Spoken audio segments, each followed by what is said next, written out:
വൃത്തിയാക്കി വെച്ചൂടെ? എടിയത് ഞാൻ കഴുകി വെച്ചോളാം. ആ പിള്ളേർ ഇവിടെ വന്നിട്ട് ഐസ്ക്രീം ഒക്കെ വെച്ച് തേച്ച് ഇവിടെ നാശമൊക്കെ വെച്ചോളാം. ഞാനത് തുടച്ച് വൃത്തിയായിക്കോട്ടെ, അത് കഴിഞ്ഞ് ഞാൻ കഴുകി വെച്ചോളാം. അത് അടുത്ത ഗസ്റ്റ് വരുന്നുണ്ടെന്ന്, അതിനു മുന്നേ ഇത് മൊത്തം വൃത്തിയാക്കി കഴുകി വെച്ചോ. ദാണ്ട് ഇവിടെ മൊത്തം താഴെ മിച്ചറ് കിടക്കുക. പെരയെല്ലാം തൂത്തുവാരി വൃത്തിയാക്കി ഇട്ടേക്കണം. ചുമ്മാ തിന്നാനായിട്ട് കൊണ്ടിരുന്നോളും പോത്ത്.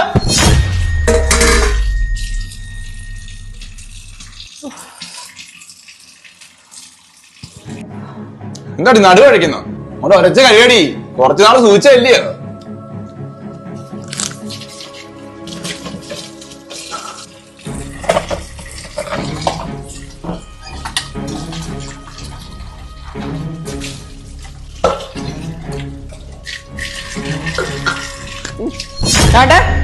ഉച്ചയ്ക്ക് എന്റെ അപ്പച്ചിയുടെ മോള് വരുന്നുണ്ട്. ഈ കോലത്തിലെങ്ങാണ് അവിടോട്ട് കേറി വന്നാല് എന്റെ സ്വഭാവം മാറും, പറഞ്ഞേക്കാം.